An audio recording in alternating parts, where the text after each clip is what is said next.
You're listening to Nest Talk, the best and most elite Baltimore Ravens podcast on the internet. Now, here's your host, Christopher Linfante. Ladies and gentlemen of the Ravens flock, my name is Christopher Linfante, bringing you another episode of the Nest Talk podcast, the best and most elite Baltimore Ravens podcast on the entire internet. But you already know that. That's why you're here. Nest Talk episode 42 is being recorded here on August 31st, 2019. Late at night, I know, I'm sorry about that. It's going to get out September 1st, Sunday, but I could not record on Friday, the usual day, because we have some major Ravens news coming in today and today only. So we're going to get to that right away here as we start off this episode. So obviously today, of course, again, August 31st here, this Saturday, big day in Ravens country, and that's because the Ravens made all of their cuts today, and of course yesterday too, but we weren't going to talk about half the cuts, less than half the cuts actually, that happened yesterday. We were going to wait, you know, at Ravens Flock, we were going to wait until today to make these, to make this podcast. And, you know, it's a difficult day for a lot of people in the Ravens here, former Ravens here, being cut, being placed on injured reserve. I get it. I know it. The NFL is a very tough league. It's heartbreaking. In all honesty, I mean, I don't want to get off topic here too quickly because you know me, guys. You know I always get off topic. That's just how I roll here. But I got to say a little something here. 32 players were cut. 5 were placed on the injured reserve. That's 37 guys off the roster in a span of 48 hours, and that's heartbreaking. I get it, not everybody can play in the NFL, but I mean, to think about some of these guys who go through pee-wee football, high school football, college football, all with the same goal in mind, the goal of making the NFL, of being an NFL talent that can produce for a team, win a championship, all these things, and to not make it on a roster. And a lot of these guys, rookies, may never get another shot in reality, or some people here who've tried out a few times before and just haven't found their niche on any team. It's heartbreaking. And you know, this is an NFL podcast, but the XFL coming in next year, I hope it gives a lot of these kind of guys opportunities that they can't get in the NFL. To play football professionally, it's not easy. It's not easy at all. I mean, and just going on, as we extend this prologue here, is going on to Andrew Luck, because I have to talk about Andrew Luck here, obviously. It's kind of annoying to me he retired the day after my podcast was recorded, because, you know, holy moly, that's news. That's the biggest retirement we've seen since Barry Sanders here. You know, I saw people calling Andrew Luck soft for retiring. And ask yourself this question. If you seriously think Andrew Luck is soft for retiring early at 29, have you ever gone through what these NFL players do? I don't care how much money they're being paid. You have the right to retire at any age you want, at any time you want. And especially for a guy like Andrew Luck who's gone through all these injuries. And he made the NFL. And he got in the NFL. He was an NFL superstar. I get it. Right? But going back to these guys, they're not NFL superstars. They sacrifice their bodies, their mind, their time, everything for this game. They come up short. It's just tragic. It really is tragic. And I'm sorry if I'm putting a little damper on this episode here. I mean, really, but you got to say at least thanks to these guys for trying so hard and giving the Ravens their best here, because all of these guys who didn't make this roster really tried their best. It was their best effort that they could have made, and they just weren't good enough, unfortunately. And it happens. 90 guys go in, 53 come out. We all know how it works. Doesn't make it any less tragic. But before we get into these cuts, I hate to keep getting off topic. The cuts are going to be the main talk of today. We're not going to talk about the preseason game against the Redskins, because what's the point? Because we're only really talking about these cuts here. That's all that matters in the end of the preseason. I do want to touch Kerry Vedvik here. What just happened with the Vikings? I mean, there's two sides to the story that I think we have to point out here. Number one, Kerry Vedvik going to the Vikings and missing 3 out of 4 field goals in the preseason after making 11 out of 12 for the Ravens. I don't think it's Vedvik. I think there's something up with the Vikings because there is no way you just get bad over a single night like that. It's just not possible. Either he got injured or the Vikings special teams unit was not on par. The holder, the long snapper, something. Because when he's with us, the Wolfpack, the best in the league, he nails everything. He nailed everything. When he goes to the Vikings, who've had kicking issues for years, their kicker, Carlson, they cut, went to the Oakland Raiders this past year in training camp and makes like everything now for them. So I don't think it's him. I think it's seriously the Vikings. And if they're going to give up a 5th-round pick for a guy you dump after a bad preseason, I mean, I get it. He might not be your kicker, but he could have at least punted, and you gave up a 5th-round pick for him.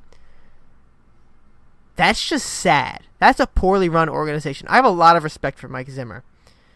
But that is a poor decision-making team right there, right now. And they've got a lot of problems. I'm sorry. I really like Mike Zimmer as a coach. They've got players I really like in Adam Thielen and Stephon Diggs, but to go out and pay Kirk Cousins $88 million fully guaranteed when you could have kept Teddy Bridgewater and paid him like $12 million for what you got out of Cousins last year, the same darn play it would have been. To spend a 5th-round pick on a kicker/punter that you cut, I don't care how bad he did in the preseason. You just wasted a 5th-round pick. You didn't even tie any conditions to it. How stupid of a move. And I don't think it's Vedvik's fault either. I think it's mainly on the Vikings, and I'm really disappointed that Vedvik, of all the teams he went to, it was a team that squandered his talent. Because he should be. What we saw in Baltimore, he should be a starting kicker or punter in this league. But the Viking special teams unit can't get anything together. And they basically squander their time with Kerry Vedvik. And I'm sorry it happened to him. I hope he finds somewhere else to go, comes back to Baltimore next year, proves himself again maybe for another team. Because this is going to set him back. And I don't think it's his fault. There's a lot of talk. I've been listening to some Vikings fans speaking, some Vikings people. They think it might be the holder himself because it's not just Vedvik. It's other kickers come in here, don't do well, leave, and then do well somewhere else. It's not just Vedvik. And then to blame it on Vedvik like Mike Zimmer seems to have been doing. Just stupid. Just stupid. But yeah, I mean, it's kind of Ravens news, kind of not. Free. I mean, it's a free 5th-round pick. That's the other side of this. We fleeced the Vikings. That's all I can say. We fleeced them. It was stupid to give up a 5th-round pick for him and then just get rid of him. If you were going to view him as a long-term project and build around him on your special teams unit, fine. But if you weren't planning for that, what are you doing? That's what it looked like at first. It looked like at first they were going to go out and basically just give him everything he needed on special teams. And then they just say, nope, not getting anything at all. Deal with that. Whatever. That's the Vikings for you. But anyway, moving into the cuts, as we've already spent about 8 minutes rambling on about the Vikings in this Ravens podcast. It's the wrong purple team here. We got to talk about the cuts. And I think we're just going to go down the list here. This list was made chronologically as it started yesterday morning with the release of kicker Elliott Fry, former Orlando Apollo and South Carolina Gamecock. Obviously, Elliott Fry was not going to make this roster no matter what he did because Justin Tucker is pretty much the best kicker to ever play statistically. And it's not even close. I saw a graphic on Twitter. Like he's like a Frankenstein kicker with accuracy and kick power and everything else. He just trumps every other kicker that's ever played basically in all the stats. So, I mean, I've had people tell me he's not the best kicker to ever play. And I get it. A lot of people think it's Vinatieri. But statistically speaking, he's better than Vinatieri. Those are just facts. I'm going to leave that with you. Tell me in the comments whether you want to bust down my door and tell me Vinatieri's better. I'm gonna imagine most of you won't because you're all probably Ravens fans anyway, and you're gonna agree with me because you're biased, which I don't mind. But coming from a perspective that's unbiased here, I try to be as unbiased as possible. Justin Tucker is statistically speaking the best kicker in the league. You can argue all you want, but it's not true if you tell me he's not. Anyway, Elliott Fry is released here. South Carolina Gamecock. He had some good kicks, I think. I mean, there's talk that Joe Douglas, the former Ravens Turk, as you might know from Hard Knocks, the first Hard Knocks season. Ravens assistant in the front office. I don't remember exactly what his position was, but he was high up in the Ravens front office for years. Got plucked by the Jets this past offseason, although I believe he was in Philadelphia for a little bit before going to the Jets. Tremendous talent evaluator, there's no question. A lot of talk that the Jets might go pick him up on waivers tomorrow. I could totally see it. Elliott Fry proved pretty much to be a decent kicker. The Jets need a kicker. Other teams might need a kicker. Fry, I think, coming to the Ravens, knew he wasn't going to make this team, but felt it was his best opportunity to make another team by impressing here. And I think he did that. I don't know if he did enough because of how short his time was with Kerry Vedvik leaving halfway through the preseason. We'll see what Fry can do. If he lands on another team, hopefully it's a little better than what Vedvik did. And I wish him the best. I think it was smart to come to Baltimore and help him out for a little bit. But he obviously knew he wasn't going to make this team. Everybody knew it. No surprise here. And it was fitting he was the first one cut so that he could be picked up on waivers pretty quickly. Good move there by Eric DeCosta. Jalen Smith, the wide receiver out of Louisville, Lamar Jackson's former buddy. The thing about Jalen Smith is he didn't really make enough plays this preseason, I think, to really merit any sort of roster talks. He had the chemistry with Lamar Jackson. I think that was apparent. But he wasn't good enough to overtake either Seth Roberts or Jaleel Scott, because that's what it came down to. Both those guys made the roster. At points in this offseason, we weren't sure whether or not he was going to make this roster. They did, Seth Roberts and Jaleel Scott, and Jalen Smith didn't do enough to push himself over the edge there, and that's what it came down to. Although I think he could make the practice squad simply because of his ties to Lamar Jackson and the fact that the Ravens want to develop wide receivers for the first time in years. We'll see what happens with him if he clears waivers. I think he will clear waivers and maybe end up on the practice squad. You can only put 10 on the practice squad. You can't bring all these guys, but I think Smith might be one of the guys you bring. Moving on, Darrell Williams. They cut the tackle Darrell Williams, former St. Louis Ram, L.A. Ram.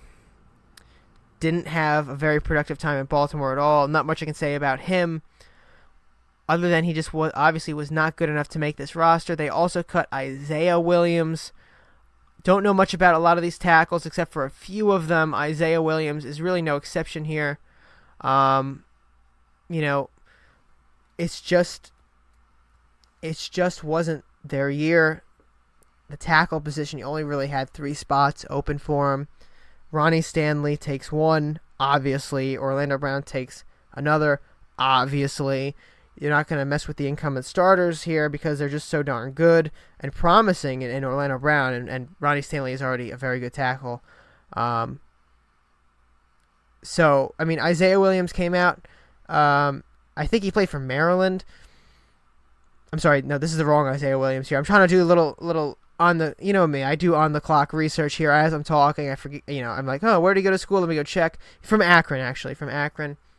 Didn't really do enough for the Ravens to really consider keeping him. Maybe he goes to practice squad, maybe he doesn't.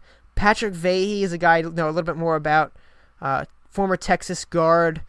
I did not see him having really any opportunity here to make the roster past week 2 of the preseason. Didn't really play well enough. And the Ravens kind of were starting to settle down on the guard position here. Moving on from Alex Lewis, moving on from Jermaine Illuminor.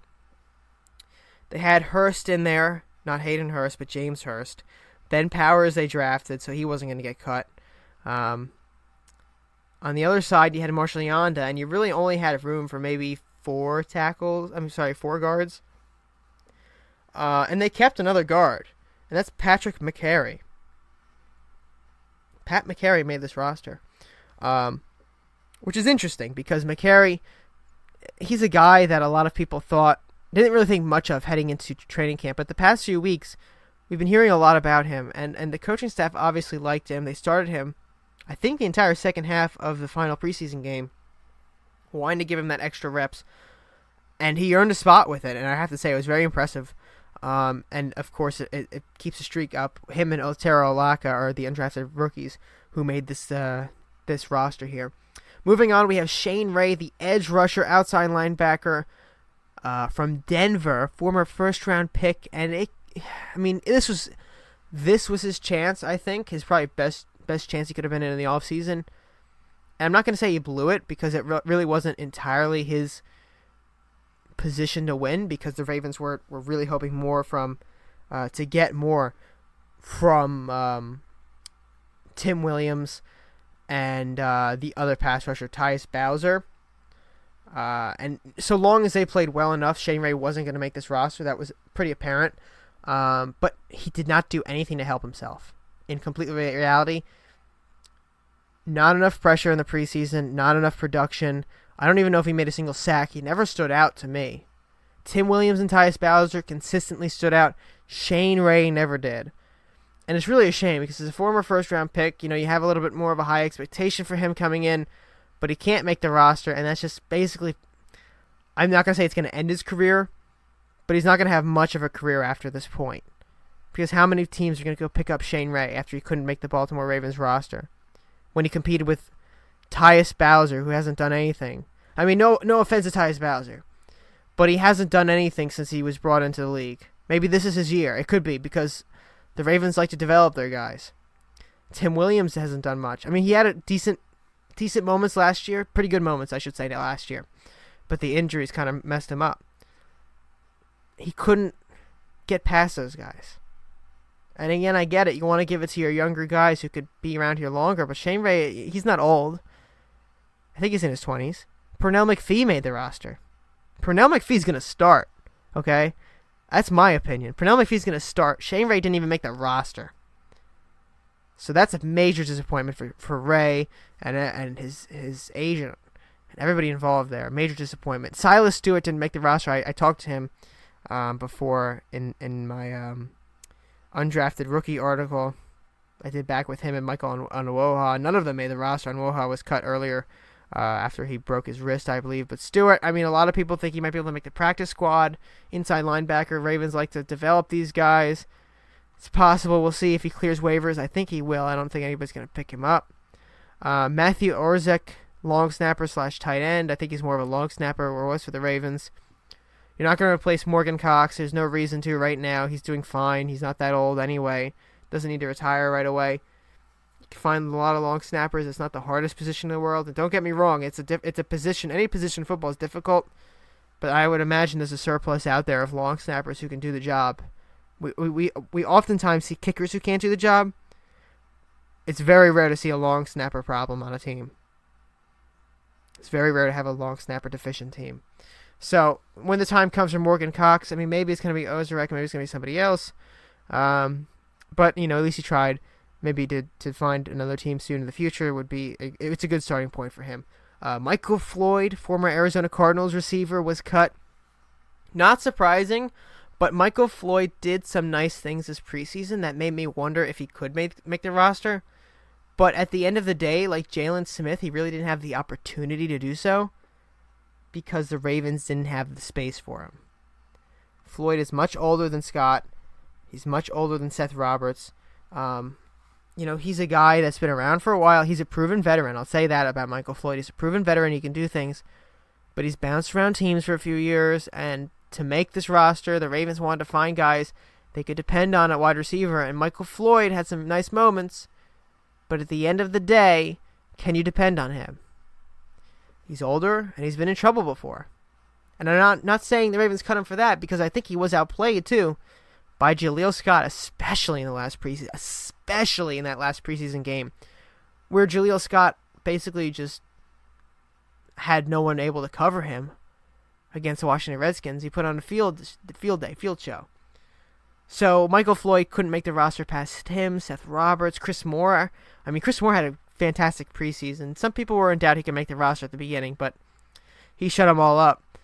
But Michael Floyd, not able to make the roster, just didn't have the opportunity. If the Ravens were to keep 7 wide receivers, he would have made the roster, but they only wanted 6, and he didn't make it.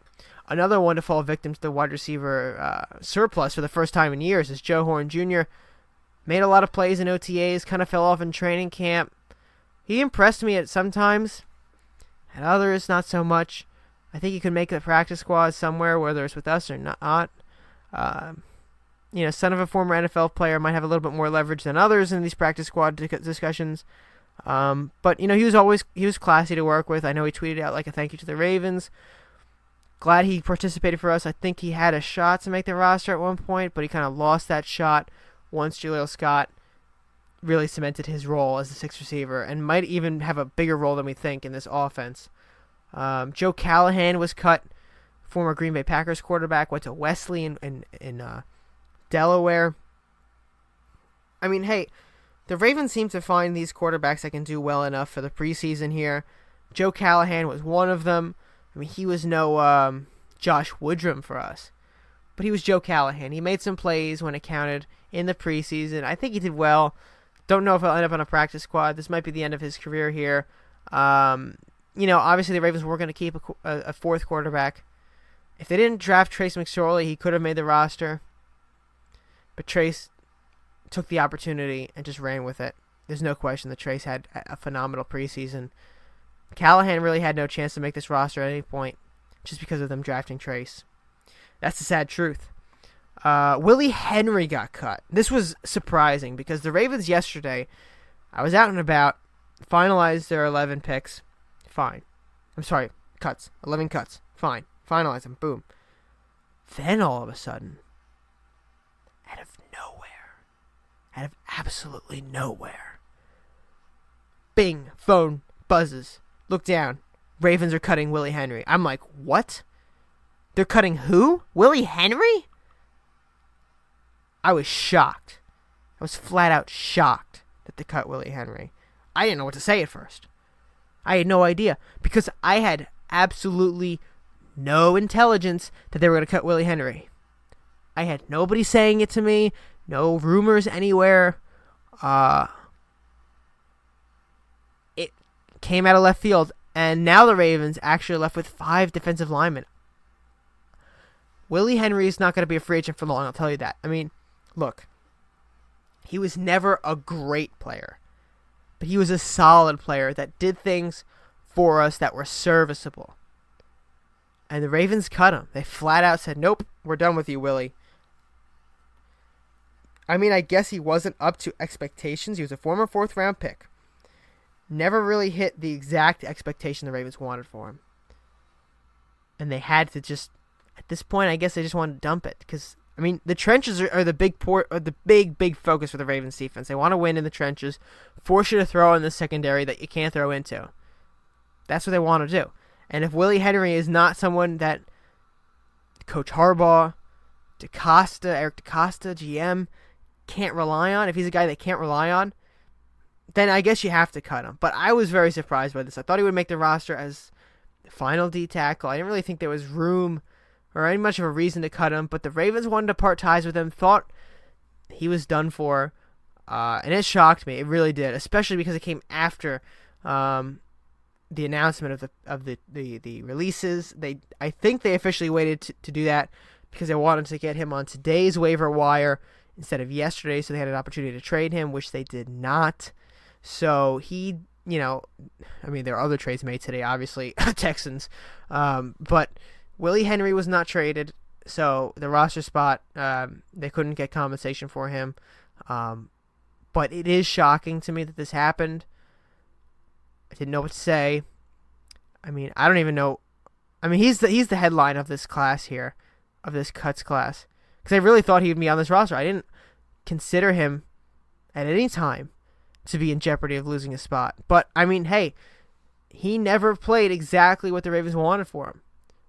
I've heard people question his effort, whether or not he gave 100% to the Ravens. I'm not going to sit here and say he didn't, or he did, but there were rumors flying around. Weight and everything, and his level of play, his interest, all that stuff. All that stuff we always talk about. I'm not one to say he didn't. I'm not going to spread these rumors. I'm not going to tell you what to think. But some people were questioning it. Maybe that's what the Ravens were thinking here too.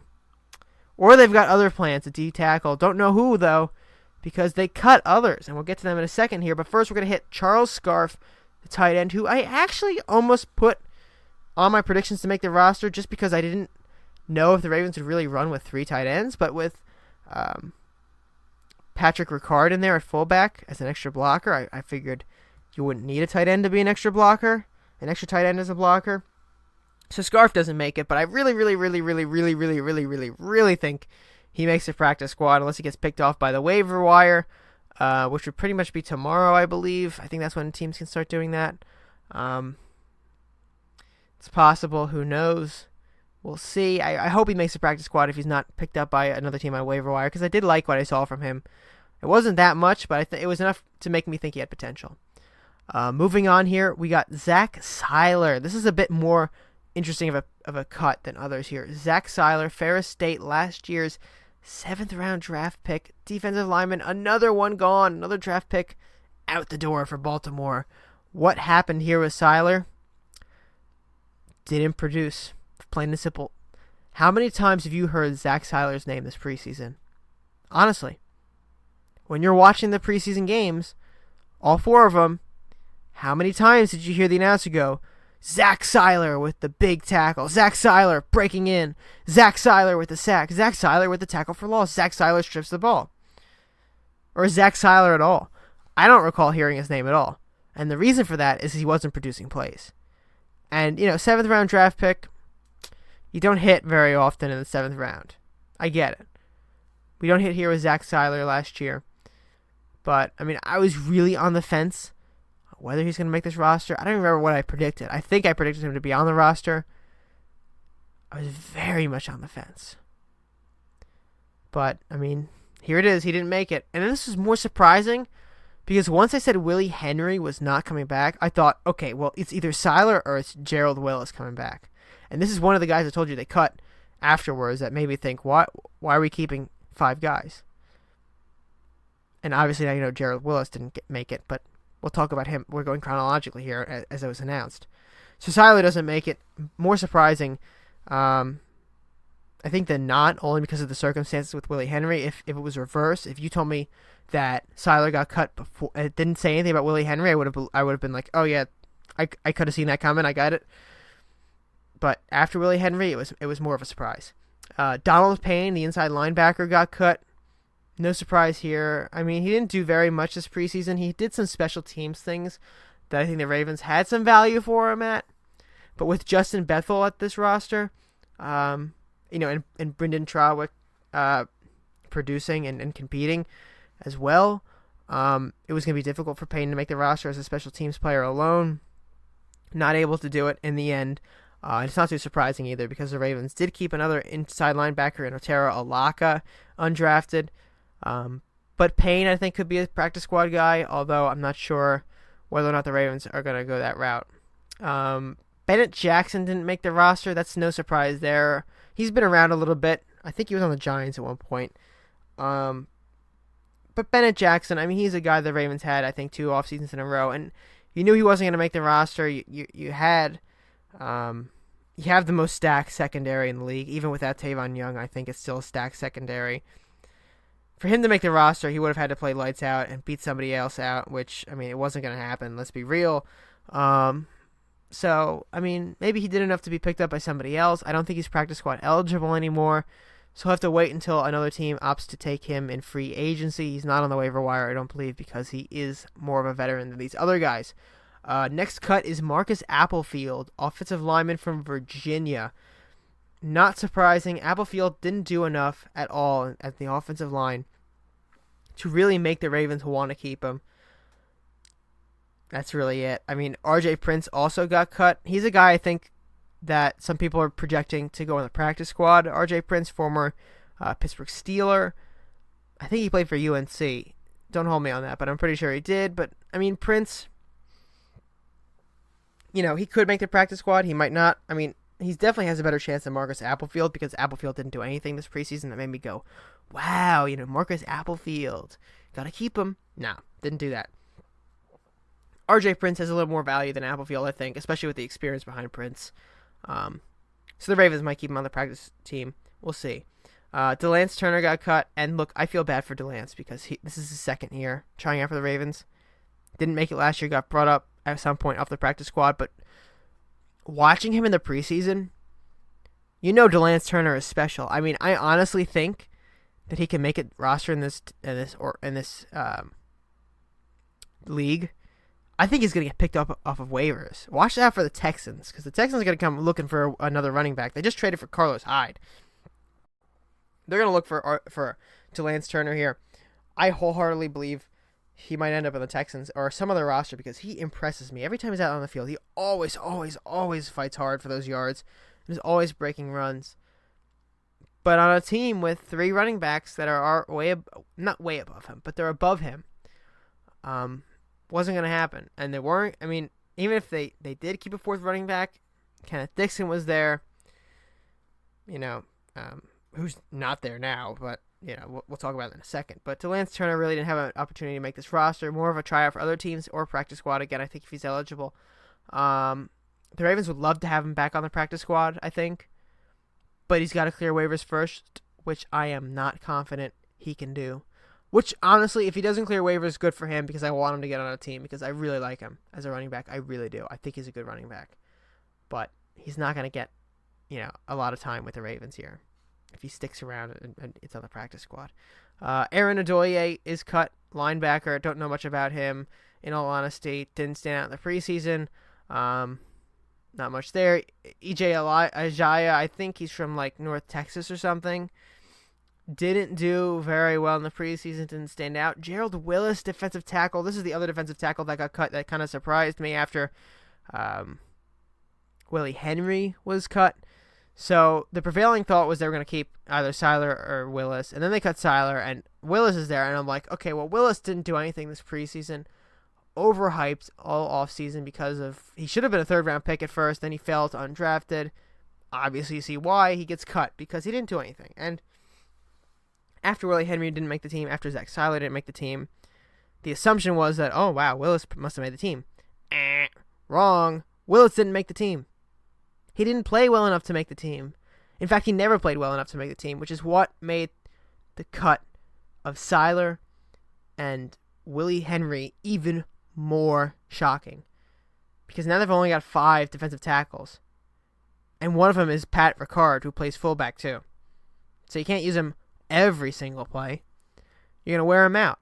So now you've got this weird situation where we're probably going to add a defensive lineman somewhere. Maybe it's Willis at some point. Maybe it's Willie Henry even doesn't get picked up. Who knows? But running with 5 defensive linemen is kind of weird. In all honesty, it's kind of weird. We'll see what the Ravens do here on out with that. Now, they also cut Terrell Bonds, cornerback. Not much I can say about him. Didn't stand out enough for me to really take notice of him this preseason, although I looked for him. Not really surprising. Antoine Wesley got cut. This is a guy who was competing very hard at one point with Jaleel Scott for the 6th wide receiver position. And right before the preseason started, before that game against the Packers, against the Jaguars and the Packers, that first half of the preseason, it was really a very close battle between the two. And then I said, going into the Packers game, if Wesley doesn't even the score here, he's gonna get burned by Scott. And he kind of did even the score a little bit. I think he had to catch that game. But it was apparent that he was just not on getting the targets he needed. And there's a reason for that by Trace and then Joe Callahan. And Jaleel was. And Jaleel, especially in that last preseason game, blew the doors off the comp. I mean, by preseason game 4, Wesley was more out of the conversation. It was more around Jaleel Scott, and he just confirmed it. Wesley didn't do enough to beat Jaleel Scott. I mean, maybe it's not all Wesley's fault. He didn't get a lot of touches. I could see him as a practice squad guy because of his initial impression in Baltimore. But obviously, Jaleel Scott pulled way ahead of Antoine Wesley here and ended the conversation really before it could turn towards his favor. So Sean Monster also got cut. The guy that some people I talked to thought he could make the team as a slot receiver at one point, but towards the end of the preseason, it became more and more apparent that Monster wasn't going to make the team. The Ravens didn't really need a slot receiver. He was okay. He wasn't ever that great. But they did like him. for a while, and it just wasn't meant to be, though, with Monster. In the end, they couldn't keep 7 wide receivers even if they tried. Cole Herdman got cut, tight end. Didn't think he was going to make the roster, although they could have taken another tight end. He's out of Iowa, I believe. Looking at the next cut, Cameron Nizialek, punter. I'm surprised they waited this long to let Nizialek go. They waited to the second day, late in the second day. This is 27th cut and counting here. Not much chance for Nizialek. You can't take over Sam Cook's job when Sam Cook is the undisputed starter. If they were going to get rid of Sam Cook, they would have gotten rid of him for Kerry Vedvik, which they did not. So obviously Nizialek was not going to make this roster. Don't know why they didn't cut him yesterday. I guess, I don't know. Maybe they had some conversation with him about practice squad. I don't know. But he's got to clear waivers. I think he'll clear waivers. Not a lot of teams need a punter. More teams need a kicker than punter right now. Christopher Azella, fullback, didn't make the roster. Obviously, Pat Ricard knocked that door down for himself in the fullback position. Tyler Irvin did not make the roster. He's the 29th cut here. Running back / return specialist. Got beat out pretty good by Cyrus Jones. Jones pretty much dominated as a cornerback. Not the return specialist game, as a cornerback. And that's what kind of pushed Tyler Irvin away. It's the dual threat for Jones as a corner / returnman. There was more value for him. If Irvin made the team, they wouldn't be able to use him as much as a running back as they would Cyrus Jones as a cornerback with Tavon Young gone. So they knew Tavon, since Tavon was gone, they were going to have to keep Cyrus Jones to fill in that role. And the fact that he could play return specialist too pretty much sealed the deal at that point for Tyler Irvin not making it. He would have had to beat him outright, or, Cyrus Jones would have had to have been proven inept, which he was not. Obviously, he did well last year at the return specialist position. So Irvin really didn't have an opportunity, so long as he didn't flat out dominate, which he never dominated it. So it's not really, he could make another team's return specialist roster position, but not for the Ravens because they've got their guy in Cyrus Jones. Stanley Jean-Baptiste didn't make it. He got cut. There was some talk about maybe putting him on the IR, but they didn't want to use that slot for him. I get it. He gets hurt a lot. Last year he was with us, looks pretty good. Thought he was going to make the roster, and then bam, got hurt. Now here we go. Bam, got hurt again. Out the window for Stanley Jean-Baptiste, who I really admire for trying a lot, in all honesty. He tried very hard to make this roster. 2 years running. Kind of made it last year with the IR. Couldn't make it this year with the crowded field. Brendan Trawick got cut. He's a guy I thought would make the roster. Defensive back / special teams player. Got a lot of snaps. Now, here's the prevailing thought with Trawick, though.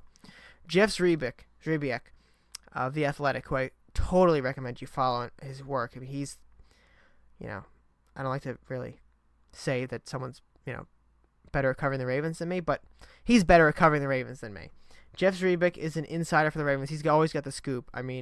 He's there. He's a big-time source. He's the source for the Baltimore Ravens.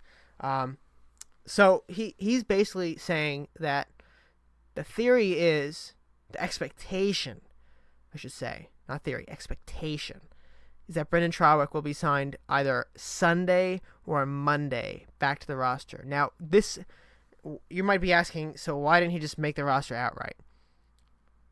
The idea is the Ravens want to get Eamon Marshall, the guy they just drafted out of USC, the 5th round cornerback, onto the IR because he's going to be out for a while. Now, here's the deal, though. The injury, which I think is still undisclosed, is not going to last Marshall, they believe, the entire season. If they put him on IR before cuts were finalized, he's out for the season. He's ruled out for the season no matter what. But if he can come back, you got to keep him on the active roster to start. And their thought was maybe they do this to Tavon Young if it wasn't season ending. As you'll hear in a second here, he's on the IR right now, so obviously that didn't happen. But the reason they would have cut Trawick and not another player is because Trawick is not going to waivers. He can sign with whoever he wants. If Eric DeCosta sat him down and said, look, we got to get your teammate, Eamon Marshall, to the IR, but we can't do it right now because he's not going to be able to come back. We're going to pay you an extra X amount of dollars because we have a lot of cap space this year. You come back and sign with us for a better deal. We're going to cut you right now, but on Monday we're going to call you up and give you a new deal. It's going to be more money because it's, I hope it's more money for him because it's kind of a stupid thing not to pay him a little bit more money to do. We could sign somewhere else. We're going to pay you more money to come back to Baltimore and be a special teams gunner / defensive back. This is what they did to Justin Forsett a couple years ago, 2016. You'll remember Justin Forsett got cut. Ravens world went mad. What is going on? And then he gets brought back a couple days later because Ozzie got somebody on the IR.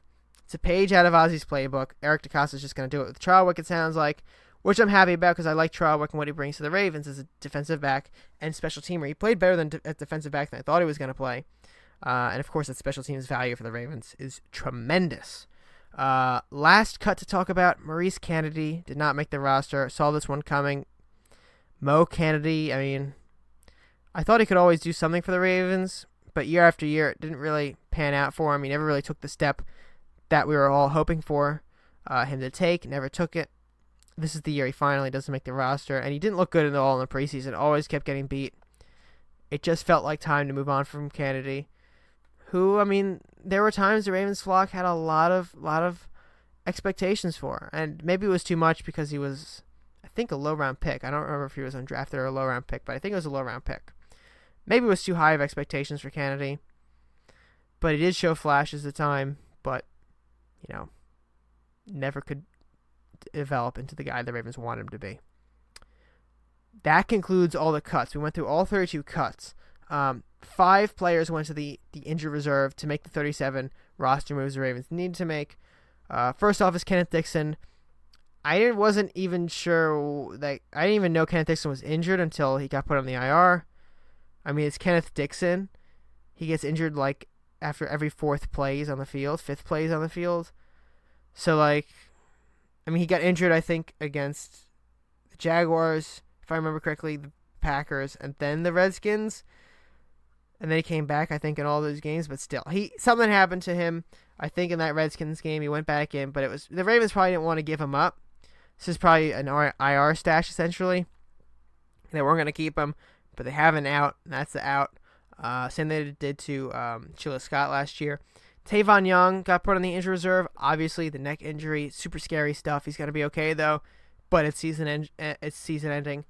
Fish Smithson got put on the IR. I didn't expect this to happen. I didn't know he was injured. Got signed for the last game. I mean, the Ravens must like him a little bit to use an IR spot for him. But he only played 1 game for the Baltimore Ravens in this preseason. Rendon Creselius, offensive tackle. I think he was an undrafted free agent last year. Came back this year for the Ravens. Put on IR here. Don't know what his injury is. And Alvin Jones also put on IR. Not sure if he's being IR stashed or what. I wasn't sure if he was injured, but I mean, he wasn't going to make the team, I think. It was kind of apparent towards the last preseason game, but they put him on the IR, which is kind of interesting. They could bring him back next year. And that concludes all 37 moves to the Baltimore Ravens.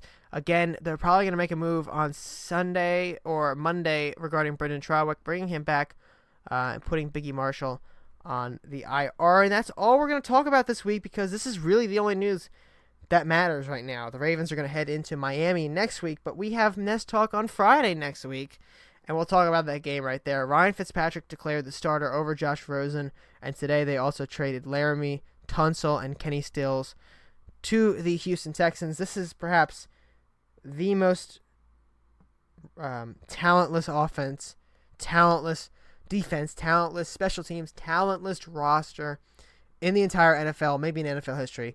If the Ravens don't win, we might have a bigger problem on our hands. So we'll be back on Friday, talk about any new developments the Ravens go through, whether or not the Brendan Trauwick stuff happens, and look ahead to the matchup against Miami. Find that on Friday of this upcoming week. You can find me at Chris Linfante on Twitter. You can follow the Baltimore Feather at BeMoreFeather on Twitter, or Nest Talk at Nest Talk on Twitter. Like us on Facebook. And, of course, if you're listening on iTunes, subscribe, rate us there. It helps a lot. And if you're listening on YouTube, like the video, subscribe to the YouTube channel. Get all your stuff when it comes out. This is Chris Linfante signing out from the Baltimore Feather and the Nest Talk podcast. Have a great week. We will see you on Friday.